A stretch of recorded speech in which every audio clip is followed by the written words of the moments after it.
శ్రీ సీతారాముల ఆశీస్సులతో రాష్ట్రంలో సమృద్ధిగా వర్షాలు పడాలి, పంటలు పండాలని రాష్ట్ర బీసీ సంక్షేమ శాఖ రవాణా శాఖ మంత్రి పొన్నం ప్రభాకర్ ఆకాంక్షించారు. శ్రీరామనవమి సందర్భంగా వేములవాడ శ్రీ రాజరాజేశ్వర స్వామి ఆలయం వద్ద ఉన్న శివార్చన స్టేజ్ వద్ద శ్రీ సీతారాముల కళ్యాణానికి రాష్ట్ర ప్రభుత్వం తరపున పట్టు వస్త్రాలు, తలంబరాలు మంత్రి పొన్నం ప్రభాకర్, ప్రభుత్వ విప్ వేములవాడ ఎమ్మెల్యే ఆది శ్రీనివాస్ సమర్పించారు. ఈ సందర్భంగా రాష్ట్ర బీసీ సంక్షేమ శాఖ రవాణా శాఖ మంత్రి పొన్నం ప్రభాకర్ మాట్లాడుతూ శ్రీ సీతారాముల కళ్యాణానికి రాష్ట్ర ప్రభుత్వం తరపున పట్టు వస్త్రాలు, తలంబరాలు సమర్పించాలని చెప్పారు. శ్రీ సీతారాముల ఆశీస్సులతో రాష్ట్రంలో వర్షాలు సమృద్ధిగా కురవాలని, పంటలు బాగా పండాలని ఆకాంక్షించారు. ప్రజలందరూ సుఖ సంతోషాలతో ఉండాలన్నారు. వేములవాడ శ్రీ రాజరాజేశ్వర స్వామి ఆలయం వద్ద ఉన్న శివార్చన స్టేజి వద్ద శ్రీ సీతారాముల కళ్యాణం వైభవంగా నిర్వహించేందుకు అన్ని ఏర్పాట్లు పూర్తి చేశామని ప్రభుత్వ విప్ వేములవాడ ఎమ్మెల్యే ఆది శ్రీనివాస్ తెలిపారు. శ్రీ భీమేశ్వర స్వామి ఆలయంలో మాట్లాడుతూ వేములవాడలో సీతారాముల కళ్యాణం సంప్రదాయంగా వస్తుందని వివరించారు. కళ్యాణానికి 50,000 భక్తులు వస్తారని అంచనా మేరకు అన్ని ఏర్పాట్లు చేశామని వెల్లడించారు. పందిళ్లు, ఇతర సౌకర్యాలు ఏర్పాటు చేయించామని పేర్కొన్నారు. నూతన వేదిక వద్ద శ్రీ సీతారాముల కళ్యాణం వేడుకలు దేవాదాయ శాఖ ఆధ్వర్యంలో నిర్వహిస్తున్నామని తెలిపారు. సీఎం రేవంత్ రెడ్డి నాయకత్వంలో రాష్ట్రంలో అభివృద్ధి, సంక్షేమ పథకాలు విజయవంతంగా అమలు అవుతున్నాయని వివరించారు. శ్రీ సీతారాముల ఆశీస్సులు రాష్ట్ర ప్రభుత్వం ప్రజలపై ఉండాలని ఆకాంక్షించారు.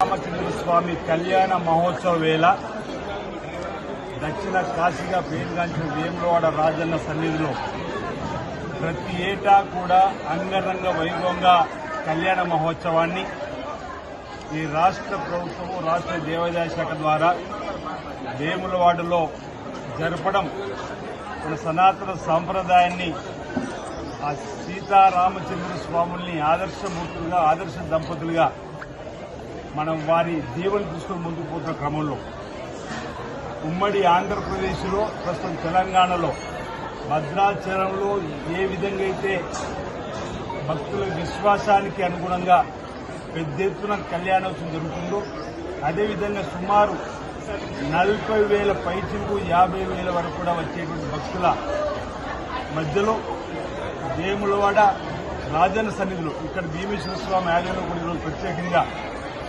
రాష్ట్ర ప్రభుత్వం పక్షాన గౌరవ మంత్రివర్యులు ప్రతి ఏటా దక్షిణ కాశీగా పేరుగాంచిన రాజన్న ఆలయం జరిగే ప్రతి ఉత్సవానికి మా రాజరోజు స్వామివారి ఆశీస్సులు తీసుకుంటూ లోక కళ్యాణం జరగాలని చెప్పని కోరేటువంటి క్రమంలో ఈసారి కూడా రాష్ట్ర ప్రభుత్వం పక్షాన పెద్దలు మంత్రివర్యులు పొన్నం ప్రభాకర్ గారికి రావడం, స్వామివారి కళ్యాణోత్సవానికి వారి కుటుంబ పక్షాన, ప్రభుత్వ పక్షాన పట్టు వస్త్రాలను సమర్పించేటువంటి కార్యక్రమంలో భాగంగా భక్తులకు ఈ కళ్యాణోత్సవ సందర్భంగా ఎలాంటి ఇబ్బందులు తలెత్తకూడదని ఈ సంవత్సరం నుంచి శ్రీ శివ కళ్యాణము, శ్రీ సీతారామచంద్ర స్వామి కళ్యాణం పెద్ద ఎత్తున వేలాదిగా భక్తులు తరలివస్తున్నారు. కాబట్టి ఈరోజు వేదికను నూతనంగా ఏర్పాటు చేసినటువంటి ప్రాంతంలో చక్కటి సౌకర్యాలను, పెండాల్స్ ఏర్పాటు చేసి, చలువ పందిళ్లు ఏర్పాటు చేసి వచ్చేటువంటి భక్తులకు ఎలాంటి ఇబ్బందులు తలెత్తకుండా మరి ఏర్పాట్లు గావింపజేయడం జరిగింది.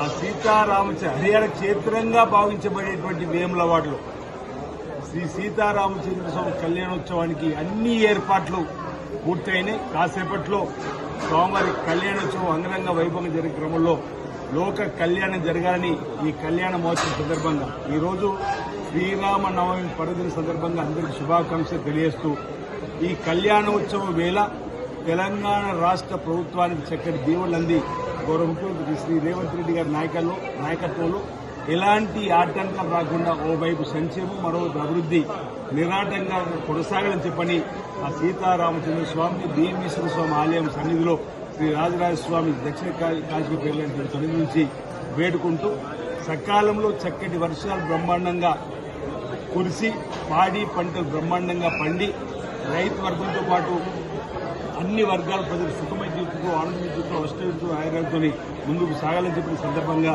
నేను ఆ స్వామివారిని వేడుకుంటూ అందరికీ శ్రీరామ పర్వదిన సందర్భంగా శుభాకాంక్షలు వేస్తాను.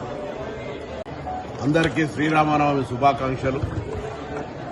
రాములవారి పెళ్ళంటే యావత్ దేశవ్యాప్తంగా ఒక వేడుకగా సర్వేజన సుఖినభవ అందరూ బాగుండాలని లోక కళ్యాణం కొరకు జరిగేటువంటి కళ్యాణంలో అందరూ కూడా ఒక 3 సార్లు అనుకుంటే 1000 సార్లు చెప్పించినటువంటి శ్రీ రామ రామ రమేతి రమే రామే మనోరమే సహస్రనామ తత్తిల్లం శ్రీ రామనామ వరానని ఈ మంత్రం ద్వారా లోక కళ్యాణానికి ఆ భగవంతుడు శ్రీరాముడు అందరిపై చల్లని చూపుతో మా ప్రభుత్వంపై కూడా అన్ని రకాల ఆశీర్వచనాలు ఇంతకుముందు మిత్రుడు కోరినట్టుగా సమృద్ధి వర్షాలు పాడి పంటలతో ఆయురారోగ్యాలతో ఆర్థిక అభివృద్ధితో అందరూ కూడా సుఖ సంతోషాలతో ఉండే విధంగా ఆ భగవంతుని కృపా కటాక్షలు ఉండాలని ఈ వేములవాడ రాజరాజేశ్వర స్వామి భీమేశ్వర ఆలయం సన్నిధి నుంచి ప్రార్థించారు.